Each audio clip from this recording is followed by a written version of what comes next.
লোকসভা নির্বাচনে 209টি ওয়ার্ডে লড়াইয়ের প্রস্তুতি নিচ্ছে বিজেপি। আপাতত দল একাই নির্বাচনে নামার প্রস্তুতি চালাচ্ছে। ভবিষ্যতে জোট বা অন্য কোনো সিদ্ধান্ত হলে তা কেন্দ্রীয় নেতৃত্বই জানাবে, এমনটাই জানিয়েছেন সংবাদ মাধ্যমের মুখোমুখি হয়ে সুকান্ত মজুমদার। শোনাবো সেই মন্তব্য। কিভাবে দেখছেন গোটা বিষয়টা? আমি গতকাল যেটা বলেছি এখনো পর্যন্ত আমার কাছে যা এই বিষয়ে কোনো নির্দেশ নেই।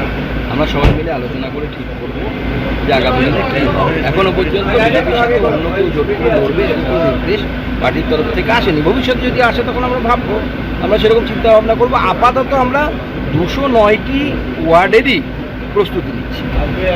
একাই প্রস্তুতি নিচ্ছেন? 209টি ওয়ার্ডের প্রস্তুতি বিজেপি নিচ্ছে, মানে একাই নিচ্ছে। কিন্তু যদি ভবিষ্যতে পার্টি সিদ্ধান্ত নেয় যে কারোর সাথে আমরা সবাই মিলে বসে, পার্টি মানে আপনারা জানেন বিজেপি সিস্টেম আছে, সেখানে বসে আমরা যদি সিদ্ধান্ত নিই অন্য কিছু হবে, সেক্ষেত্রে অন্য কিছু হবে। কিন্তু এখন আমরা 209টি সিটই আমাদের পাখির ছিল।